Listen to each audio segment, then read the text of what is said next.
ছাত্র জনতার আন্দোলনের তোপের মুখে গত ৫ আগস্ট প্রধানমন্ত্রীর পদ থেকে পদত্যাগ করে দেশ ছেড়ে পালিয়ে যান শেখ হাসিনা। আওয়ামী লীগ সভাপতির দেশ ছাড়ার খবরে দলটির মন্ত্রী, এমপি, নেতাকর্মীরাও দেশ ছেড়ে পালিয়ে যাওয়ার চেষ্টা করেন। কেউ কেউ দেশের ভেতরেই আত্মগোপনে চলে যান, যাদের একজন ঢাকা ১০ আসনের সাবেক সংসদ সদস্য ও চিত্রনায়ক ফেরদৌস আহমেদ। শেখ হাসিনার সরকার পতনের পর থেকেই কোনো খোঁজ পাওয়া যাচ্ছে না তার। ঢাকাই সিনেমার এই নায়কের বেশ ঘনিষ্ঠ বন্ধু ওপার বাংলার অভিনেত্রী ঋতুপর্ণা সেনগুপ্ত।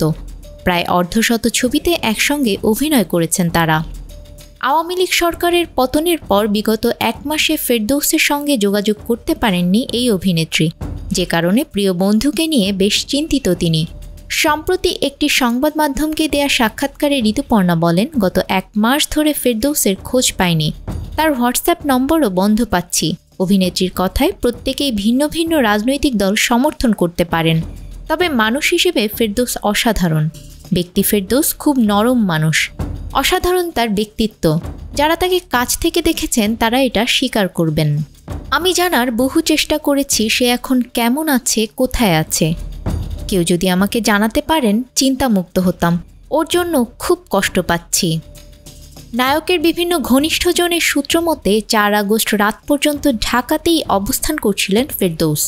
এর ২ দিন আগেও বিটিভিতে হাজির হয়ে টেলিভিশন চ্যানেলটির উপর হামলা নিয়ে প্রতিবাদ জানিয়েছিলেন তিনি। তবে ৫ আগস্ট থেকে ফেরদৌসকে খুঁজে পাওয়া যাচ্ছে না। এই নায়কের ব্যবহৃত মোবাইল নম্বরটিও বন্ধ পাওয়া যাচ্ছে। নিউজ ডেস্ক, আমাদের সময়।